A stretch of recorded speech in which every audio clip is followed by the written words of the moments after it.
Hey everybody, this is Chris with Overclockers Club. I've got something cool here from Viotek.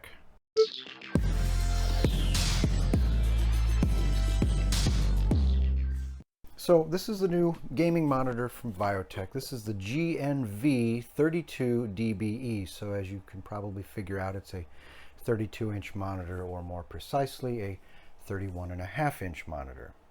And they actually have a 34-inch version of this, the GNV34DBE. I've got a couple of those, and they've been really, really good monitors. And I'll bring one of those out here a little later and sort of compare the size to this one. But looking at the front of the box, you got 1440p, which is 2560 by 1440 on the resolution, 1500 millimeters or 1.5 meters on the curved radius, 165 hertz on the refresh. You got your target there on screen for your first person shooter, and your low blue light. And let's see on the side here, box contains, okay, so there's of course the monitor, power cable, display port 1.2, and a user manual, and that's about it here on the box. I don't think it really has anything on this side, not terribly exciting. Move the camera down a little there. Okay, yeah, display port, audio out, HDMI port. There's your contrast ratio, aspect ratio 16:9, and your refresh rate is 165 hertz. And I don't believe this has speakers. I think this is just the monitor with no built-in speakers. Now, it's not a bad idea when you take this thing out of the box to sort of have somebody help you, because the two styrofoam sections here are separate, and there's nothing really holding them together. So if you lose grip or anything, it's real easy for these things to slide apart, and then your monitor goes flying all over the place. So not a bad idea to have some help. So anyway, first thing here, here's the base or the stand, and definitely a cast, probably a cast aluminum. So there's the base. We'll set it off to the side for the moment. And here is the vertical support. Got some styrofoam stuck to it. So this is your attachment point. So here's the vertical post. Attaches down here at the bottom with a couple screws, and there's a little tab right there where my thumb is. This is what you push to release the monitor from this, and I'll show that a little later, or it locks it in place so it doesn't come off. And let's see what else. Owner manual, user manual, and should be some cables in here. Yeah, we got a couple mounting screws. They're stapled in there, so we'll pull those out. Power cable and a display port. I believe this is a 1.2, if I remember correctly. And then there's the power supply over here. So it has a separate power supply. Uses a standard plug. And let's see the specs on it. It's 19 volts, 3.42 amps, or 65 watts, in case anyone is interested. All right, so now we can get this thing assembled. Oh, very nice. And we'll start getting the base together, but first we'll take a real quick glance at the user manual here. So it shows everything that's in the box. So we got the monitor, they call that the stem, the vertical piece there. The base, the power supply and cord, your display port cable, and a couple of screws. So we saw all of that.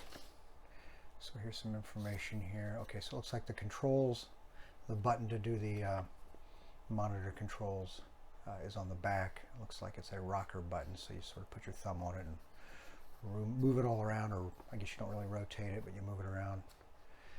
We'll see that a little later here. Your monitor ports. Okay, so this is important.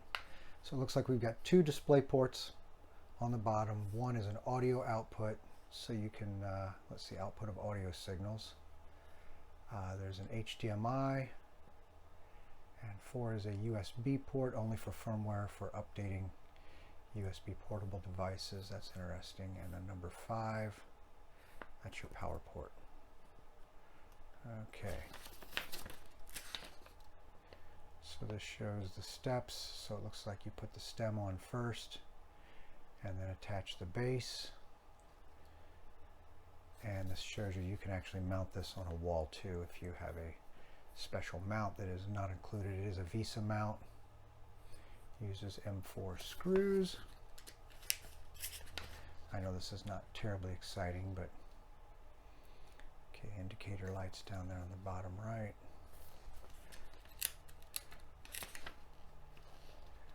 Okay, menu functions, and I'll have to kind of go through this little by little later as I get it powered up. All right, so we'll get this out of the protective bag. Now, when you set this down on your work surface, make sure there's nothing on the surface that you would set the monitor on and damage it. So make sure your work area is reasonably clear. And the monitor is fairly lightweight. It's not terribly heavy. All right, so we'll get the let's see, the stem connected. That's this guy right here. It's got some residual styrofoam particles on there, and it looks like there's a little protective, see if that'll come out. It looks like a protective piece of plastic. There we go.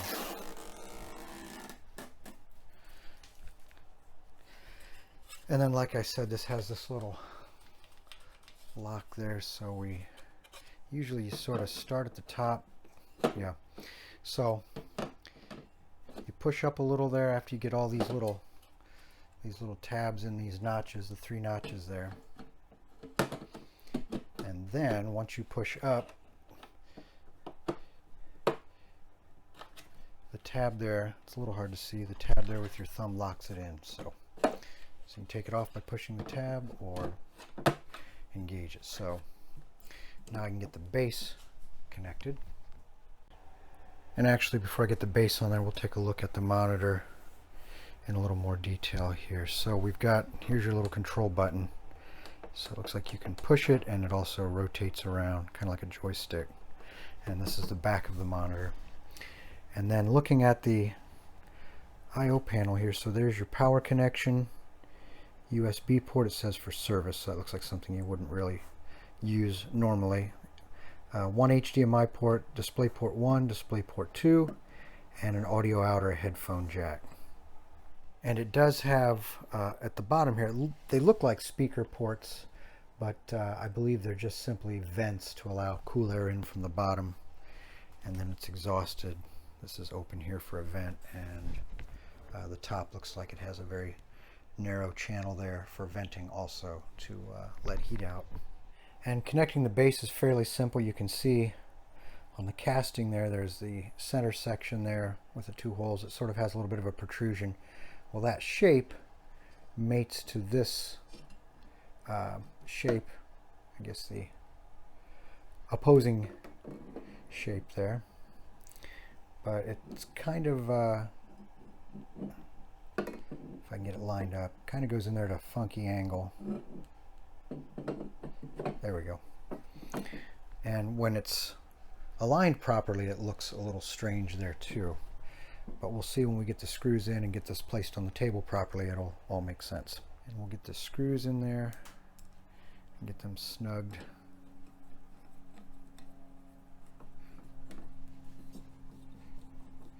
So there's a little bit of resistance there on the last few turns. It's almost like the screws are making their own threads a little there. There we go. It's starting to, there we go. That one's bottomed out.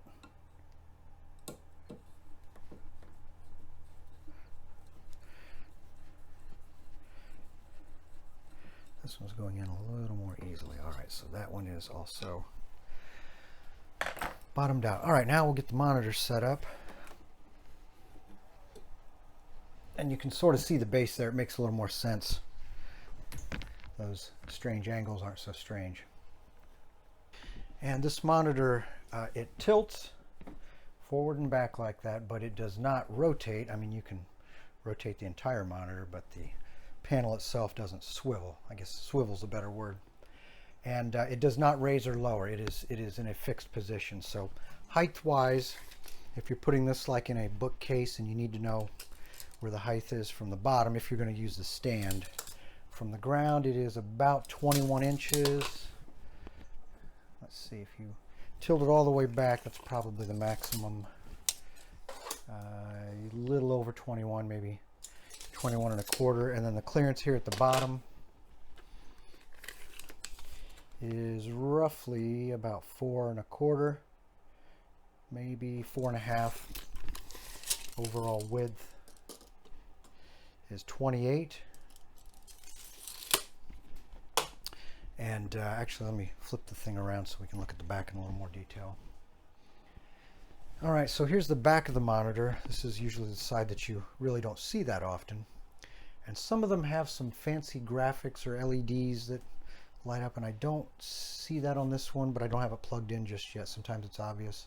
We got a couple of these red plastic inserts, these accents, and that may be it. And then over here on the side, it looks like there's some protective plastic, so there's no reason to leave that on there. We can pull those off. There's actually a monitor lock over there, so if you want to sort of keep your monitor from wandering off, you can use that. And we'll get the thing powered up here in just a moment. All right, so that's about all there is to the back. So we'll just bring it around the front again and power it up.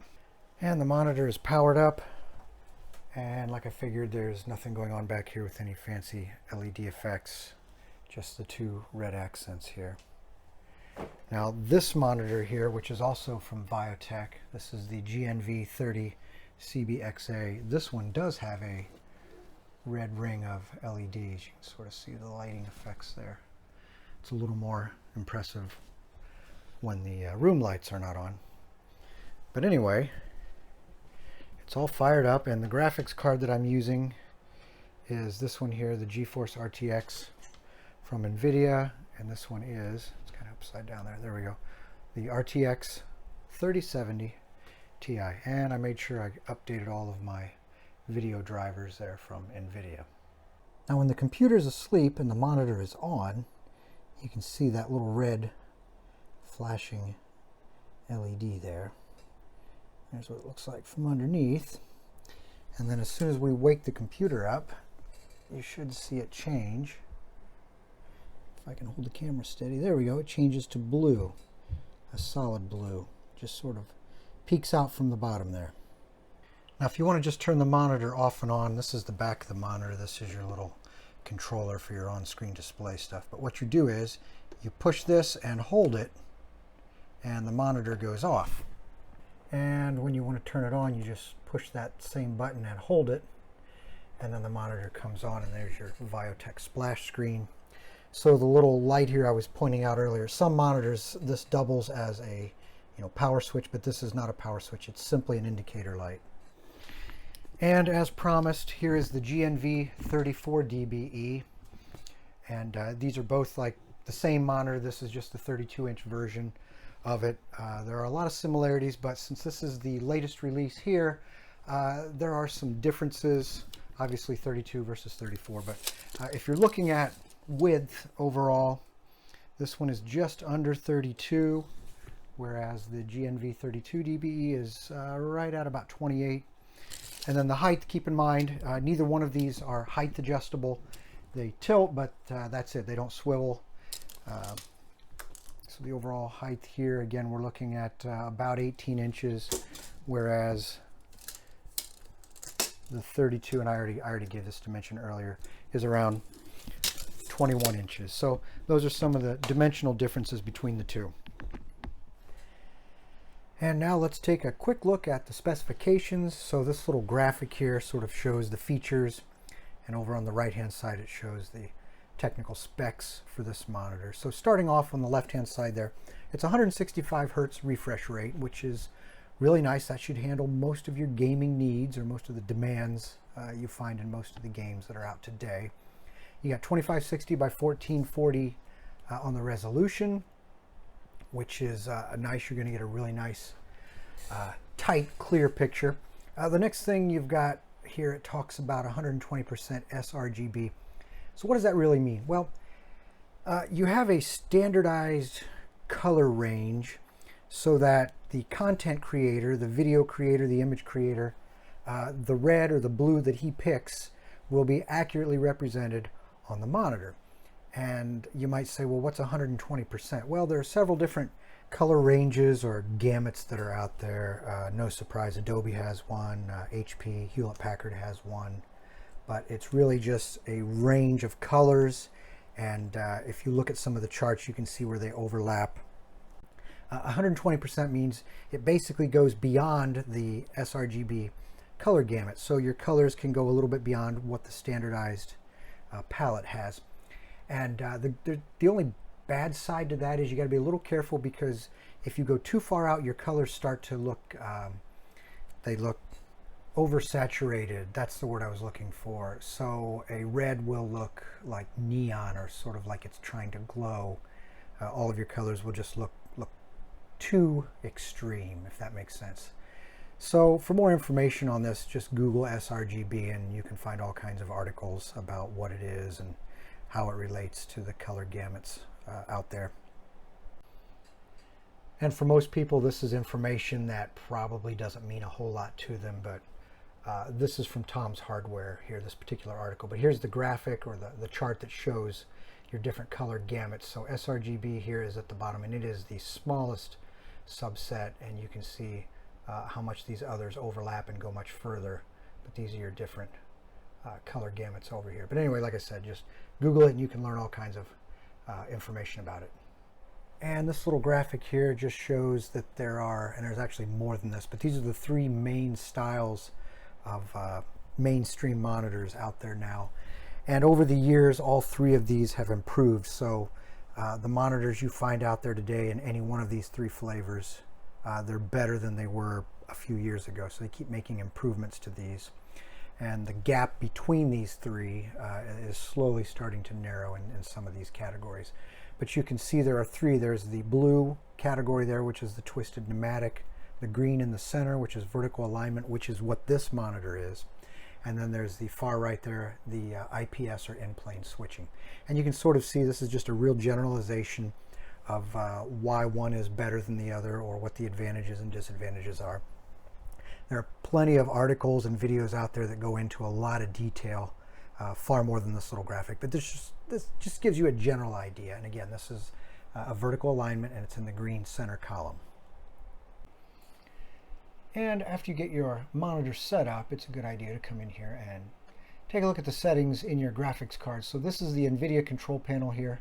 This is the software that you can use to get into your NVIDIA graphics card. Now, AMD, if you have an AMD card, has their own software suite that lets you get in there and make your adjustments. But this shows that the refresh rate for the graphics card is set to 165 Hertz, and the resolution is 2560 by 1440. Now, you can get in here and override everything and make changes if you need to, but again, this is just sort of a quick way to make sure that your graphics card is set up and your monitor is doing what you think it's doing. So what is the gameplay like? Well, it really depends on the game you're playing. Now, this is Titanfall 2, and it's an old game by today's standards. Anywhere I move, no matter how fast I move, everything is just so smooth.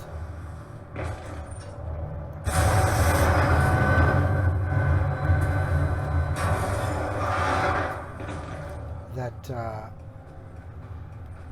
I don't think it could really get much better.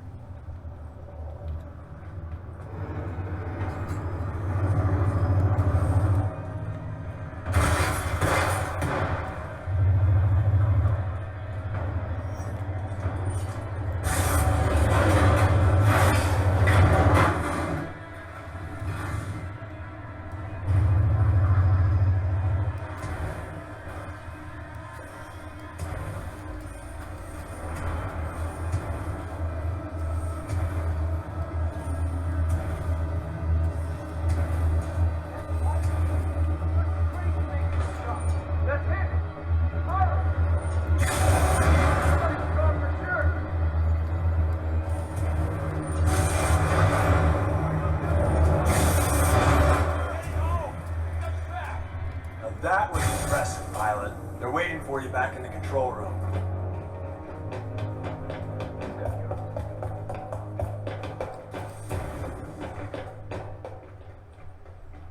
Welcome back, sir.